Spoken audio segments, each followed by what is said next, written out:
طابت أوقاتكم بكل خير من الفضائية الإريترية، نحييكم ونقدم لكم نشرة الأخبار والمستهل بأبرز العناوين.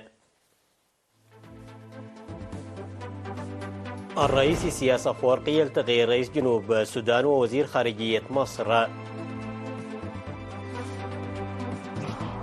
فرع الشباب في عنزبة يسعى جاهدا لرفع قدرات الشباب.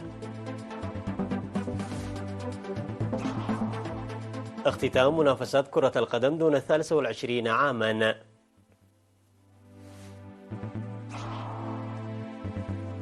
مناورات بحرية صينية بالذخيرة الحية بمشاركة فرقاطات روسية.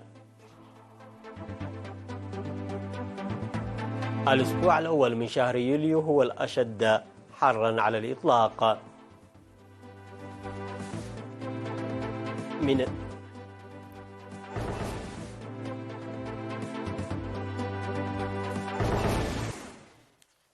من العناوين إلى التفاصيل. التقى فخامة الرئيس سياس أفورقي الذي توجه صباح اليوم إلى جمهورية مصر العربية للمشاركة في اجتماع الدول المجاورة للسودان. التقى بعد ظهر اليوم رئيس جمهورية جنوب السودان سيلفا كير مليارديت ووزير خارجية مصر سامح شكري، وتناول معهم سبل إيجاد حلول للصراع المسلح السوداني.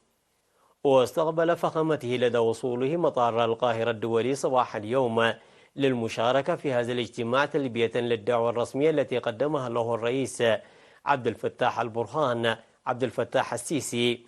استقبله وزير الشباب والرياضة المصري الدكتور أشرف صبحي. ويهدف اجتماع رؤساء الدول المجاورة للسودان الذي افتتح يوم غد 13 من يوليو في القاهرة مناقشة سبل إيجاد حلول للصراع المسلح السوداني. ويتوقع أن يشارك فيه هذا الاجتماع قادة الدول والحكومات المجاورة لدولة السودان، وهي مصر وإريتريا وليبيا وإثيوبيا وتشاد وجمهورية أفريقيا الوسطى وجنوب السودان، وكذلك رئيس مفوضية الاتحاد الأفريقي والأمين العام للجامعة العربية. ورافق فخامة الرئيس سياس أفورقي في زيارته كل وزير الشؤون الخارجية السيد عثمان صالح ومستشار الرئيس السيد يماني جبراب.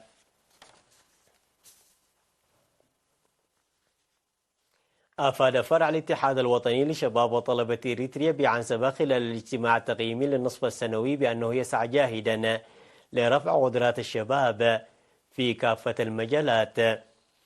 وأوضح التقرير المقدم في الاجتماع الذي شارك فيه مسؤولو الشباب في مديريات الإقليم والجهات الشريكة والضيوف المدعوين أن الاتحاد يعمل جاهدا لتوسيع وتقوية تأطيرات الورود الحمراء والتثقيف السياسي والريادة والكادر ودورة مدنية ل 2357 طالب، بينهم 1343 طالبا. وعقد سيمينار ل 680 شابا تركزت في الشؤون السياسية الوطنية والتقانة، وتقديم دورات تدريبية وتأهيلية ل 151 شابا تمثلت في تصفيف الشعر والحدادة والنجارة وتربية الدواجن ودراسات المحاسبة والمنتجة وتركيب الطاقة الشمسية وغيرها من الدورات التدريبية، فضلا عن دور القيادة والملكية بالإضافة إلى إرشادات صحية. وشاد مسؤول الشؤون السياسية والتنظيمية لفرع الاتحاد بإقليم القاشبركة سيد ماريكوس قرماسين بالأنشطة المنتظمة في عنزبة الرامية لرفع الوعي السياسي الثقافي للشباب، مشددا على الاستمرارية فيها لكونها تجربة مهمة تؤثر على اتخاذ خطوات مماثلة. وقدم المشاركون آراء وتوصيات بناءة من ضمنها تسيير الأنشطة الانتشار بطريقة متساوية وتقييم المنشورات التوعوية الموزعة على الطلاب وتقديم الدورات المنتظمة حسب المستويات وغيرها من الآراء والتوصيات. وذكر رئيس الاتحاد الوطني لشباب وطلبة إريتريا سيد صالح أحمد دين أن الاتحاد عمل خلال السنوات الماضية بالتركيز على التعليم لبناء شباب كفؤ بكل المناحي، داعيا العمل المضاعف بالتعرف على الإيجابيات والسلبيات.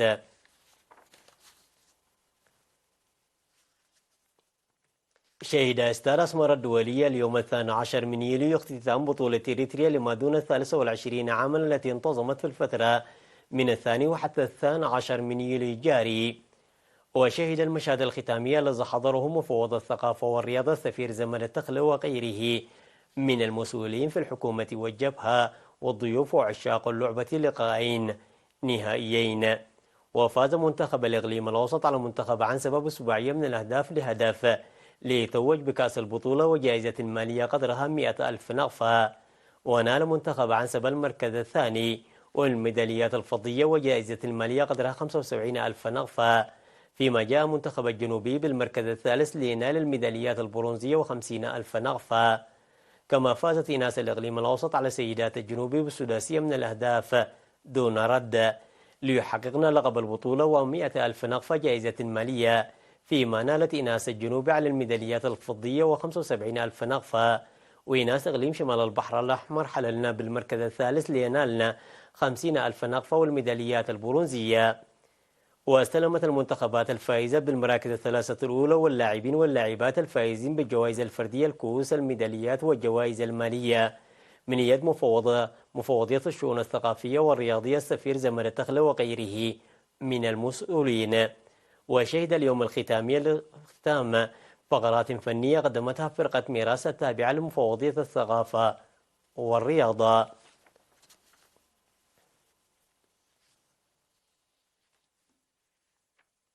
عقد مكتب العمل والرعاية الاجتماعية في مديرية سجنيتي خلال 6 من يوليو ندوة هادفة إلى رفع فهم أرباب العمل والعمال حول مرسوم قانون العمل.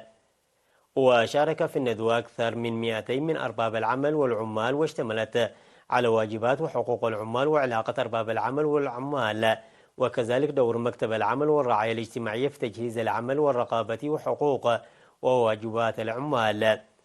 وذكرت مسؤولة المكتب في المديرية السيدة قدوسان تولى أن معرفة مرسوم قانون العمل يلعب دورا لا يستهان به في توافق العمل وأرباب العمل، مقدمة توضيحا مفصلا حول آليات العمل التي يجب توفرها في مكان العمل وواجبات العمال. في غضون ذلك قدمت ندوة لسكان 3 مناطق في مديرية سجنيتي خلال 9 من يوليو، تركزت حول الحد من العادات البالية وخاصة المرتبطة بالأطفال. وفي الكلمة الختامية التي ألقاها مدير المديرية السيد عبد القادر حاج علي دعا خلالها كافة أفراد المجتمع لضرورة العمل المنسق بهدف إنجاح أهداف الحد من العادات البالية.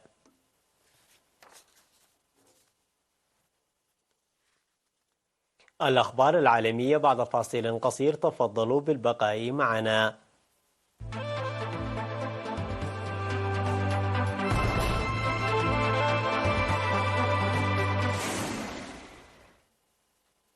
بالتزامن مع قمة الناتو في ليتوانيا وبعد أسبوع من إجراء تايوان مناورات مماثلة، بدأ الجيش الصيني مناورات بحرية ضخمة بالذخيرة الحية في مياه خليج بوهاي، حيث تستمر حتى 14 من الشهر الجاري.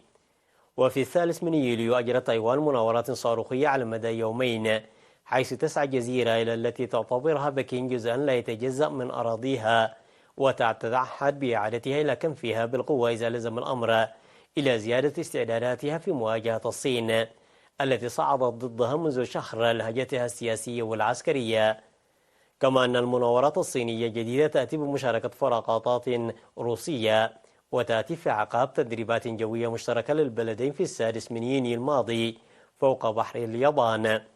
كما تصاعدت التوترات أخيرا بين الصين من جهة والولايات المتحدة وتايوان من جهة أخرى على خلفية لقاءات رسمية بين مسؤولي البلدين، وعزم واشنطن بيع أسلحة للجزيرة بقيمة 440 مليون دولار في تحرك وصفته بكين بأن واشنطن تحول الجزيرة إلى برميل بارود.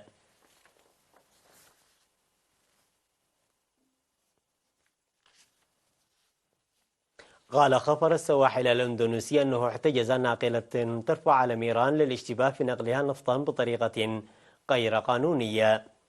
وأضاف في بيان أن السفينة أرمن 114 كانت تحمل أكثر من 272 طنا من النفط الخام الخفيف، ويشتبه بأنها كانت تنقل النفط إلى سفينة أخرى دون تصريح.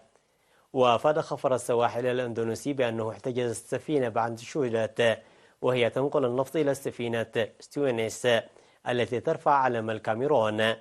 وقال أن أرمان اشتبه أيضا في انتهاكها للوائح بحرية أخرى مثل الإبحار بلا علم والعمل دون تصريح من ميناء.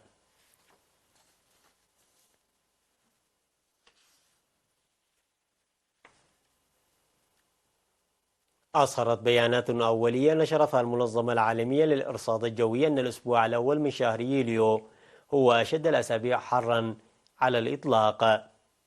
قالت المنظمة العالمية للإرصاد الجوي في بيان: شهد العالم للتو الأسبوع الأشد حرا على الإطلاق وفق بيانات أولية، بعدما تسبب بتغيير المناخ والمراحل الأولى من ظاهرة النينو في أن يكون شهر يونيو الماضي الأشد حرا على الإطلاق. ويتوقع أن يكون المتوسط السنوي لارتفاع درجات الحرارة العالمية للأعوام ما بين 2023-2027 أعلى بمقدار يتراوح ما بين 1.1% درجة مئوية و1.8% درجة مئوية عن المتوسط قبل العصر الصناعي، والذي تم قياسه ما بين 1850-1900. هذه البيانات هي أحدث حلقة من سلسلة من السجلات القياسية من مطلع العام تشمل جفافا في إسبانيا وموجات حر شديدة في الصين والولايات المتحدة. وأكدت المنظمة العالمية للأرصاد الجوي أن درجات الحرارة بصدد تجاوز المستويات القياسية على اليابسة وفي المحيطات، مع آثار مدمرة محتملة على النظم الإيكولوجية والبيئية. سقر بركان يبعد حوالي 30 كيلومترا من العاصمة الأيسلندية ريكافيك، وفق ما أعلنت مصلحة الإرصاد الجوية في البلاد، وهي المرة الثالثة خلال سنتين التي تتدفق فيها الحمم البركانية في المنطقة. وجاء في بيان مصلحة الإرصاد الجوي أن الثوران حدث في شبه جزيرة ريكنيس بجنوب غرب البلاد، مشيرا إلى تصاعد الدخان وخروج الحمم من صدع بلغ طوله حوالي كيلومترا. وأظهرت لقطات تداولتها وسائل الإعلام المحلية تشكل سحابة كبيرة ترتفع من الأرض وتدفق كثيف للحمم البركانية. وتم تسجيل آلاف الهزات الأرضية في المنطقة قبل نحو أسبوع من الثوران، في مؤشر دل على تحرك الصخرة تحت الأرض وعلى أن الثوران بات وشيكا. ونصحت السلطات الأيسلندية الناس بعدم التوجه إلى الموقع بانتظار إجراء تقييم للأوضاع.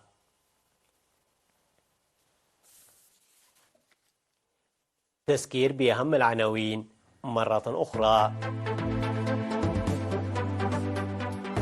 الرئيس السياسي يلتقي رئيس جنوب السودان ووزير خارجية مصر. فرع الشباب في عنسبة يسعى جاهدا لرفع قدرات الشباب في كافة المجالات. اختتام منافسات كرة القدم دون 23 عاما.